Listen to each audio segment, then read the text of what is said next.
Simone Riley, welcome to Lee Rogers Meets. How you diddling? I'm great, thank you, Lee, and thanks for giving me this opportunity to have a nice sit down and a natter with you as well. You're a lucky lady. What can I say? I think you've done that to me a few times, so it's like repaying the favour. Okay.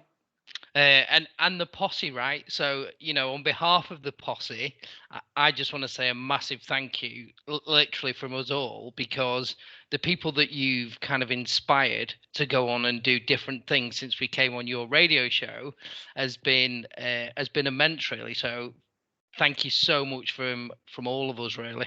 Pleasure, absolute pleasure.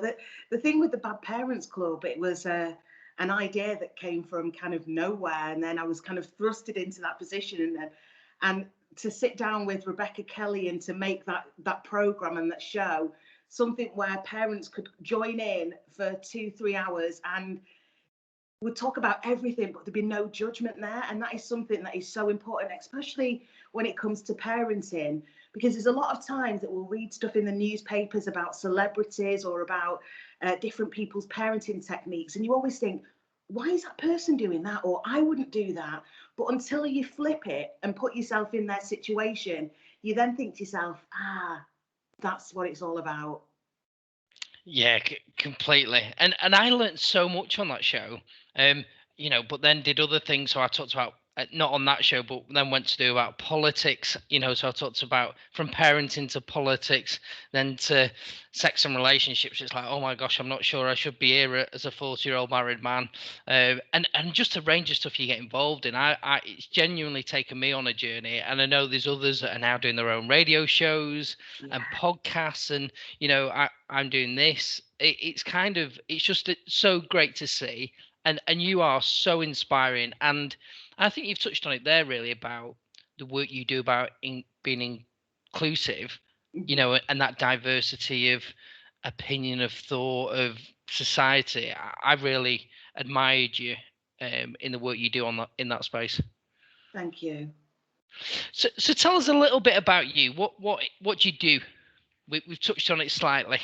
Yeah, so the funny thing is, I'll talk to you about how I got into radio, because it's one of those things that all the jobs that I've gone into, I've kind of fallen into them. So I studied marketing and business at university, Manchester Uni. So I'm proud to fly that flag. And I always knew that I had a knack, that I could chat to people and I could sell them anything. So that was one of my plus sides.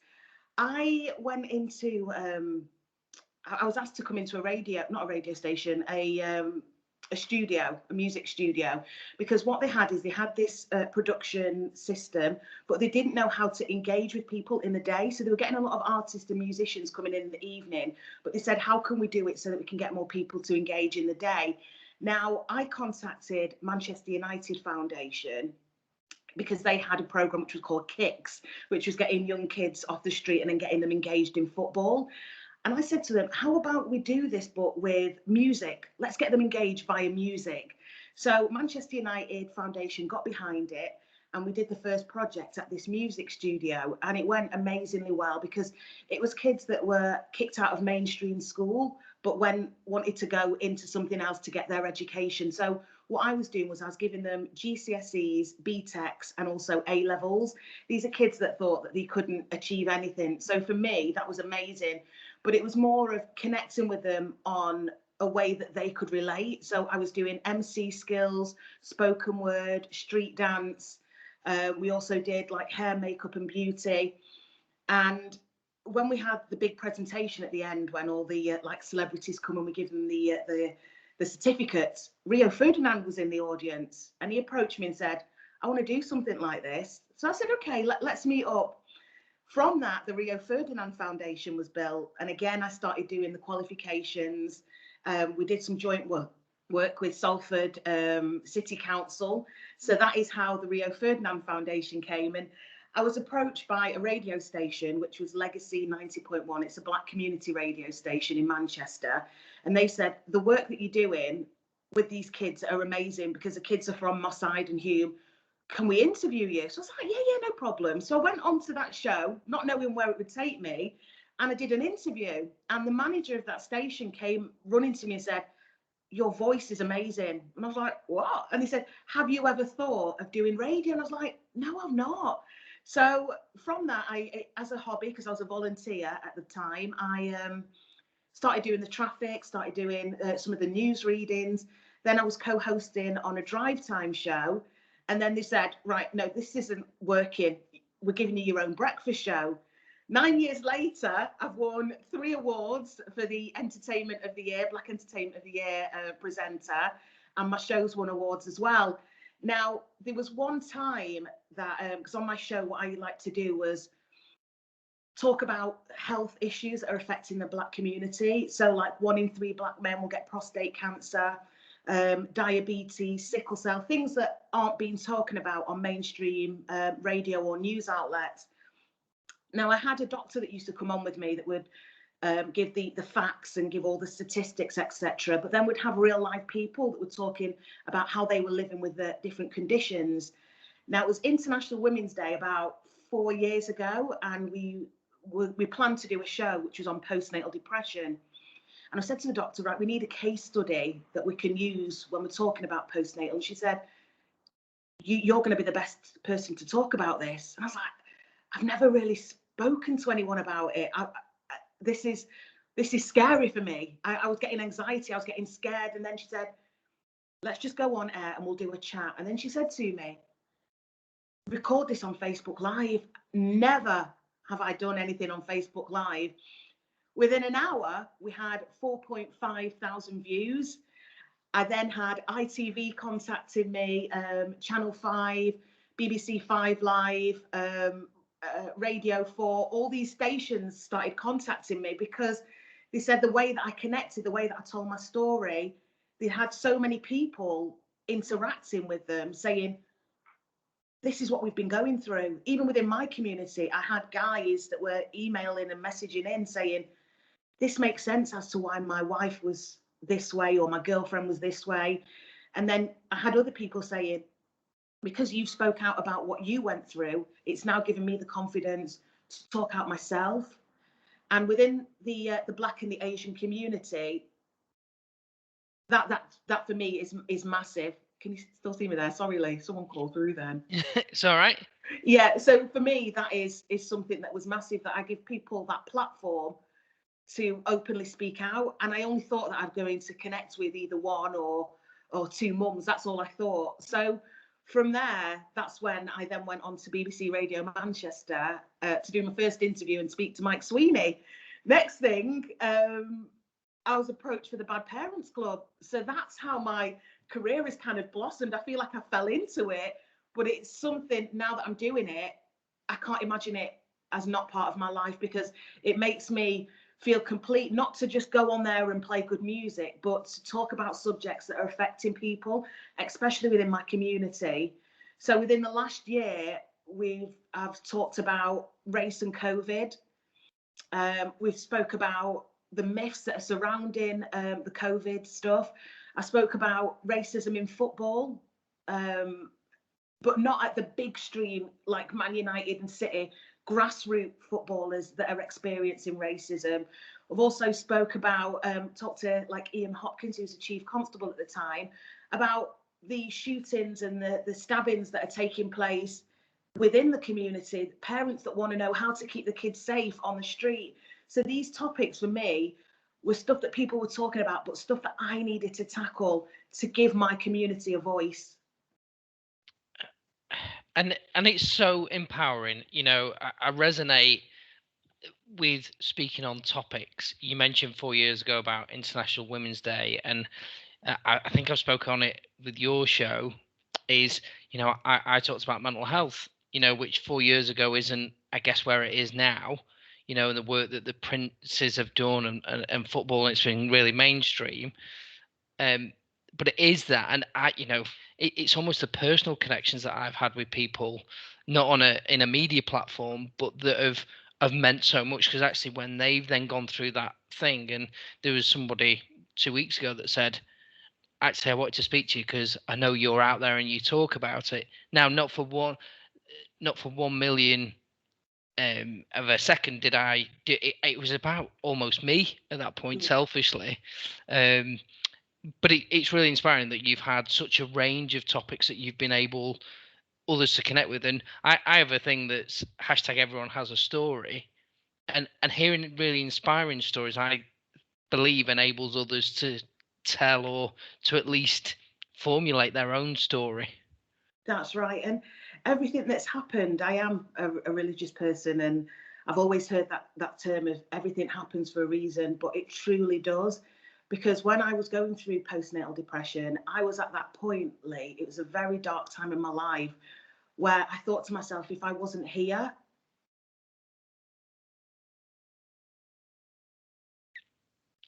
it would be easier for my family and for my daughter to get along with things. So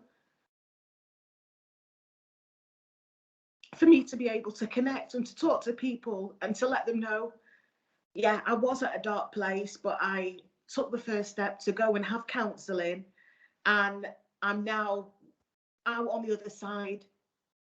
That is what I feel like my purpose was, to help and to enable people that may not be able to see the light at the end of the tunnel.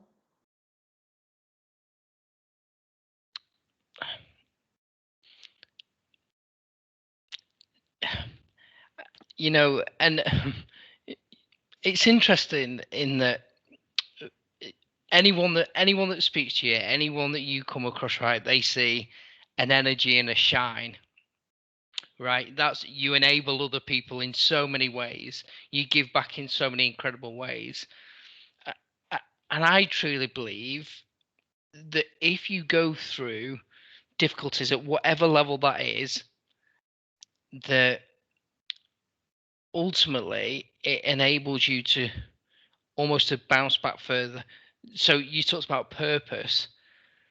I that's absolutely front and center of what I do and on a daily basis, and appreciate so much more have not the same, because it's never the same, but having been with the same thoughts of actually I, what if I'm not here anymore?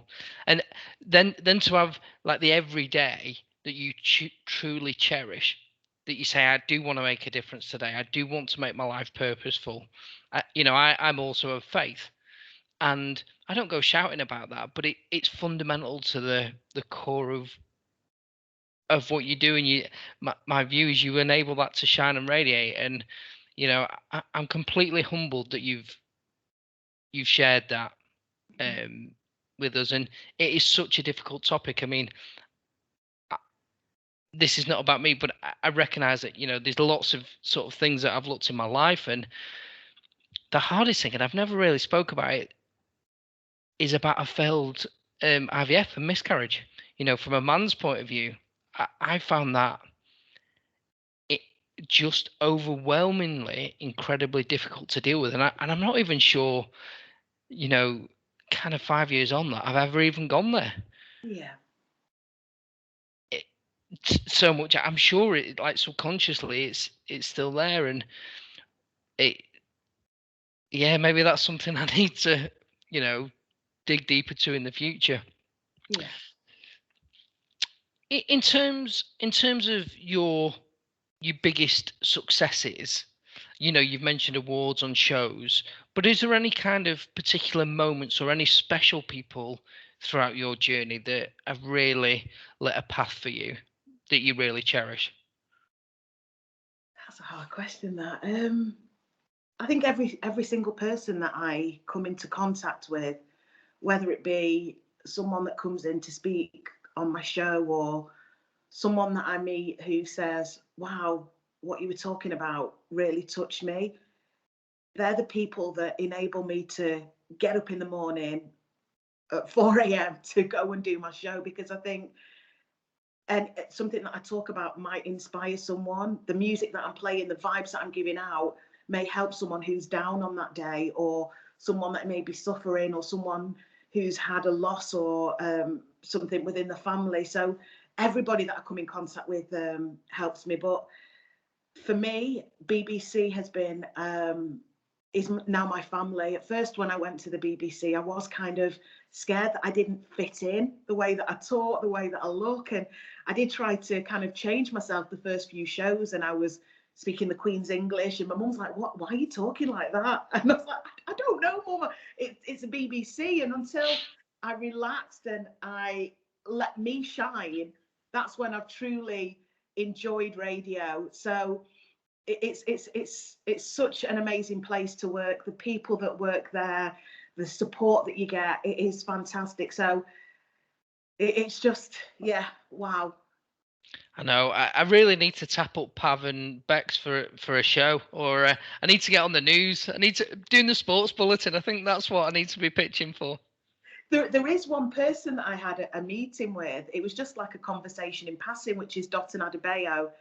And his words of wisdom to me was, if you want to be on the radio, be on the radio. And when he said it, I was like, I was just scratching my head and I thought, what do you mean? And then he said to me, if there's a phone in that is taking place, ring in, give your points of view. The producer will then hear your voice. If there is a specialist subject that you're very good about, speak about it. So I've used all of that little nugget of knowledge to make sure that at any opportunity I can get onto the radio, because every time that you're on there, you don't know where it will take you. As you said, you did the Bad Parents Club. Then you were talking to MPs and talking about your views on politics. You just don't know where it's going to go. And it's such an important medium, especially now with regards to COVID and not being able to see people and the pandemic. It's a way of being in someone's home and having that comfort around you. So, for example, I was asked to do Christmas Day. I was on from 2 o'clock in the afternoon until 6. This was a massive. When they asked me, I was like, "Are you sure you want me on there?" And they're like, "We want you on." Now, it wasn't just on BBC Radio Manchester. It was across the whole of England. So I was on 39 stations. But for me, to be connecting with people while they're carving the turkey or they're eating the sprouts or pulling a cracker, it was such a massive, massive thing for me, because I was bringing my love and my energy and my spirit into these people's homes. So for me, that has got to be one of the biggest achievements ever, was to do that show. It, it was proper humbling to speak to Alexa and be like, "All right, Simone, she's just about to bring us the Queen's speech here." Oh, Like, that's cool. yeah, yeah. No, and genuinely, and I've said it to you privately, I've always seen a shining star. I wherever you want to go, I have no doubt that you can get there, because your humility, the way your voice, your chatty mank, you're just you. Yeah. You know, and I find that so inspiring, and I think many people could resonate with that. The thing is, as well, Leo, do you know when you hear stuff saying, "What would you tell your 10-year-old self?" This wasn't me when I was younger. For me, I was in like the clique. So my friends had famous dads that were footballers. I went to an all-girls school. I had elocution lessons. I remember it specifically, but I wasn't the one that the guys were attracted to. I was the one that used to come into the group for conversation, for comedy.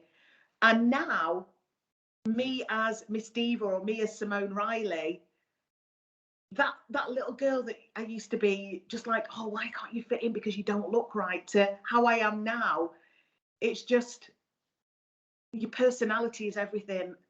The way that you make people feel, that is one of the biggest things that they will remember and take away and they'll cherish, is how you make them feel when they meet you. So this is all 10, 20 years ago. I'd be like, "God, don't worry about that. Don't worry that you're not getting the boyfriends and you're not getting everyone."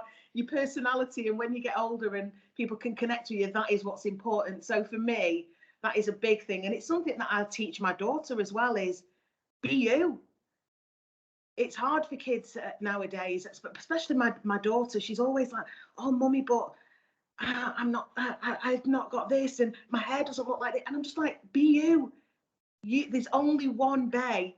Embrace yourself. And to be a single parent and to show her the struggles that I've gone through, but also to show her that you can be anything and you can achieve anything, to me is such a big thing.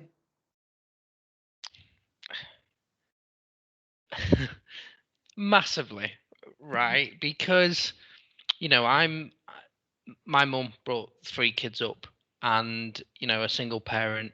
She devoted the 2 greatest gifts that she could: time and love, Mm-hmm. unconditional love. And, we always talk about it. And she's been of ill health for a period of time. And you kind of go, that's a sacrifice for us to then go and do. So if you then don't go and do something with that, you've kind of missed all the investment, if you like. And not, like you say, not financial, not material necessarily, but everything you need, the foundation and the hunger to go and make your own way. Like, she's not told us you have to do it this way. And I have made, we all make a million mistakes, right? So that's part of the fun and the journey, I guess. I think one of the things as well that COVID has taught me is I was a parent that did used to shower my daughter with gifts. I'll admit it. And I used to work 3 jobs in order to make sure that I was financially stable, in order that I could give her the life that I didn't have. And with the pandemic, it's made me slow down. It's made me realize what's important. It's made me realize about those memories that you create. And to me, it has changed the way that I am as a parent, but also made me value the little things more, because my granddad passed in September, and my daughter didn't take it well at all. She attended counselling services through the school, and I was thinking, she's only 8. Does she really need that? But kids, they take on they absorb the environment. So you have to give them the opportunity to release their emotions, because you don't know what they're going through. You might see them on the computer or the little handheld console all the time, and you think, oh, they're all right, they're just chilling. But what's going around in their head? So for me, to get her to talk out more about how she's feeling has been a big thing. And the counselling service was a great help, because she was able to recall memories that she had with my granddad, and going to his allotment, and those little things, that the sloppy kiss that he used to give her, and how his mustache would tickle her chin, those types of things that I don't think we would have been able to express, or she would have told me, if she didn't go to speak to someone. Because as a parent, would you ask those types of questions? So for me, that was massive. But the other thing that I'm doing with my daughter, and it's something that I picked up on the Bad Parents Club, but more so we're doing it now, is when I pick her up from school, I'll say, how's your day been? What's been fun? Is anything that's made you sad? And then she will ask the same about my day. So we're engaging with each other, we're having a giggle, and tomorrow's Fish Finger Friday, and she can't wait, because that's what's going to be on the school dinners. But it's those little things where we've become so close and we've got such a strong bond. And I don't think it would have happened if it wasn't for the pandemic. It's certainly making people think differently, isn't it? And Mm-hmm. take stock. Yeah. I guess is my summary. It's what I'm hearing a lot of people saying. I think when I was, I had a catch up with Professor Damian Hughes of the High Performance Podcast. He said the same thing. He can't remember a time where we've all had to kind of evaluate not only our work life, but actually then our home life, and about actually what do we value and Yeah. what's truly important. So I guess making sense of that is only a good thing. Yes. Overall. Yeah. Awesome. So what are your hopes and dreams for the future? I just want to continue giving people a voice that feel that they haven't got a voice, connecting with different communities, tackling subjects that people don't really want to talk about. That is something that's big for me, and something that I stand strongly for. And also as well, talking more within the Black and Asian community about postnatal depression. And it's also now stemmed to talking about children's mental health. So I really do want to do a lot more work on that. And also, I think continue obviously on radio, because that's where my passion is, and who knows, let's see where else it takes me. I am sure whatever you do, you will smash it, and I'll be following 100%. You know, only because I ask Alexa, like, put Simone Riley on. Yeah. It's like it's belted. I don't. I actually say BBC Radio Manchester at the moment, Mm-hmm. but like you say, who knows what it'll be in the future. So, final, what do you do for fun? I love to go shopping. I've been doing loads of online shopping. So what I've been doing for fun is either going to a drop-off point to take the stuff back because it doesn't fit, or standing for ages in the post office queue. That feels like what I've been doing for fun. But I'm enjoying now, you're going to laugh at this one, is doing online fitness videos. I'm loving it. Do you know that energy and that buzz that you get afterwards? I never used to be able to enjoy it, but just to do something fun, like doing, do you know, like dancing to a song, try and dance to a song for 3 minutes. It sounds easy, but it's actually hard. But it's been something that, again, my daughter and I, we've been connecting with it. She's got a computer console, and you can put like dance stuff on, and it brings up all the moves, etc. I'm really enjoying doing that. So that is something that I'm going to work on, and hopefully I'll be the next Fitter for 50. There we go. Yeah, Imagine that. I know. We will get a session in on that. Definitely. I guess the in joke for people watching this is that we were going to do a fitness video together. We were just on the cusp of doing it because I did a campaign Fitter for 40 last year where I lost 4 stone 4 pounds. And the pandemic saved Simone from getting in lycra, effectively. Yeah. And were you pleased about that at the time, that you didn't have to don lycra, not that there was a pandemic? Do you know what, Lee? I actually geared myself up for it. I thought, I've got to stick to my word. I said to him, if he gets to 50 subscribers, I'll do it. And then it happened within a day. And the one person, Vernon Pither, if you're watching this now, he started posting that like crazy because he wanted me to get into my lycra. But it was for a good cause. And what you've achieved, Lee, is massive. To watch that journey, to see how day by day you were developing, and your meal suggestions, it was just such a brilliant thing to watch. And I admire you so much that you had a goal in mind. You came on that show and you said, this is what I'm going to do, this is the reason why I'm doing it, because you want to be more healthy when you're playing with Ella, and you want to be able to run around, etc. So to see where you've gone to now, and the amount of weight that you've lost, it's just fantastic. And part of me thinks, that could have been me too. If I got along with that first session, I could have lost 4 stone 4 pounds. So yeah, in a way, I am a little envious, thinking I should have stuck with that. It has to be your thing, right? And I will say to anyone, do what you love to do. And we've got so many things on us. You have to make it as simple as possible. It's not, you know, and my wife, so Mand, she saw the other side of it, a bit of a hacking, that is. I didn't always eat the best thing.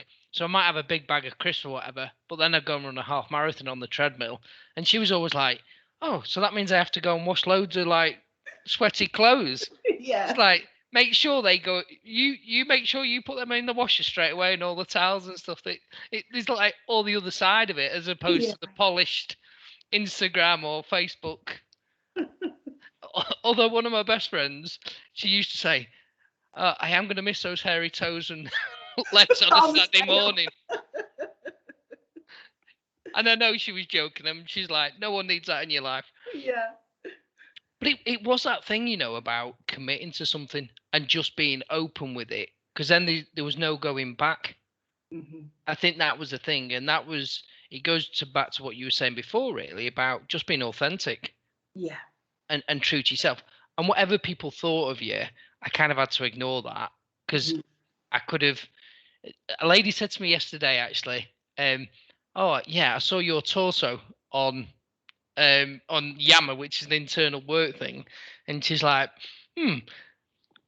Hey, I put it out there, and I was like, that Yeah. I was actually proud, not of like, because that was the only body image I ever put. I'm not about aesthetics. It Uh-huh. was the fact of showing the weight loss. That was it. And then that one picture was like, not that it was indecent, but they were like, not sure about that. Yeah, Middle-aged man, puny. Sure, it's not no Bex. It's no Bex picture or yeah. Rio picture. That's for sure.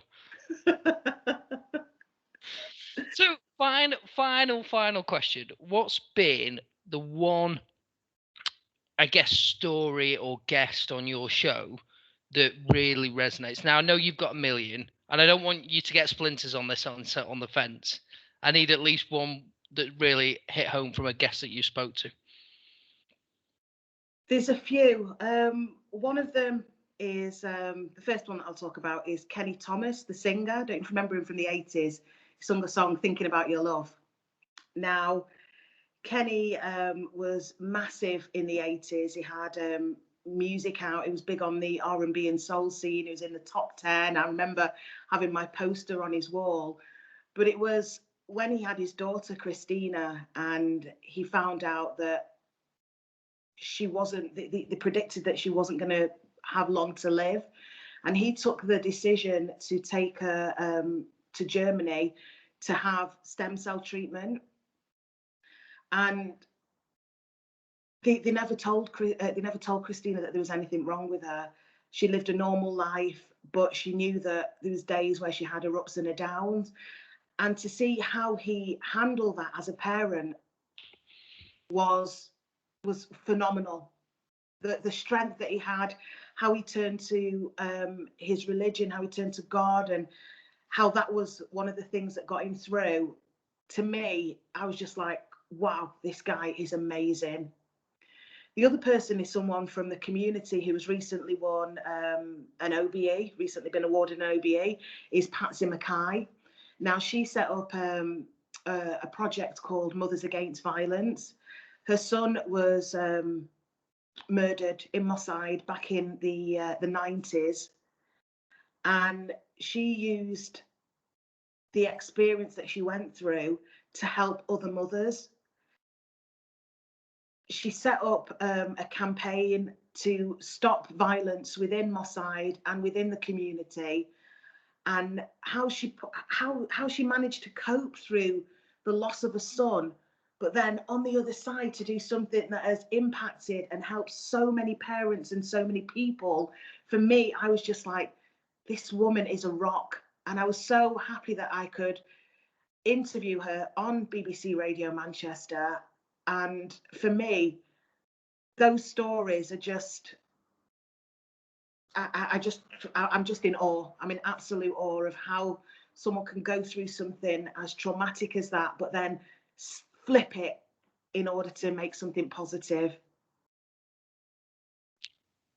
Truly humbling, amazing stories, and I get, so genuine. I think, and so humane, really, Hmm. despite difficulties. I Yes. think that's a summary in the theme of this catch up and informal chat. Hmm. Oh, massive thank you for giving me your time, so freely and openly, and humbled of you sharing. Really, it's great to interview someone on the other side of the mic. You're usually the one I asked know. the questions, so hopefully it's not been too painful for you. No, it's been lovely, Lee, and thank you. And I wish you every success with the podcast that you're doing and all the other stuff that you're doing as well within the community and helping people. So hats off to you, Lee. And I'm looking forward to you helping me get to 50 subscribers, because there's got to be a. If we get to 50 subscribers, right, there's got to be another challenge that we'll think of. Let's see. I'm going to get Vernon on the case. Oh, gosh. Honestly, we'll make it happen.